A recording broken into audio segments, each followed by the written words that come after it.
திருச்செந்தூர் முருகன் கோயிலில் உள்ளூர் மக்களுக்கு தினமும் 2 மணி நேரம் தனி தரிசனம் ஒதுக்கப்படும் என பாஜக முன்னாள் மாநில தலைவர் அண்ணாமலை உறுதியளித்தார்.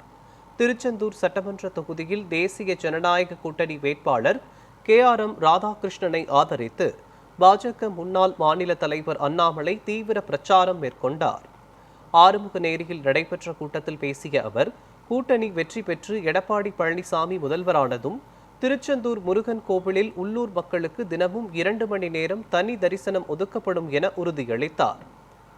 மேலும் திமுக வேட்பாளர் அனிதா ராதாகிருஷ்ணன் மீது வருமானத்திற்கு அதிகமாக சொத்து சேர்த்த வழக்கு இருப்பதாக குற்றம் சாட்டிய அவர், கடந்த 5 ஆண்டுகளில் அந்த வழக்கில் முன்னேற்றம் ஏன் இல்லை என கேள்வி எழுப்பினார்.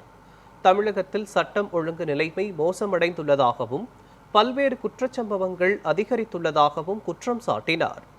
அதேபோல் குலசேகரப்பட்டினத்தில் 2வது ராக்கெட் ஏவுதளம் உள்ளிட்ட பல்வேறு வளர்ச்சி திட்டங்களை நரேந்திர மோடி தலைமையிலான மத்திய அரசு கொண்டு வந்துள்ளதாகவும் தெரிவித்தார். திருச்செந்தூர் தொகுதியில் மாற்றம் வேண்டும் என்றால் தாமரை சின்னத்திற்கு வாக்களிக்குமாறு பொதுமக்களிடம் அண்ணாமலை கேட்டுக்கொண்டார்.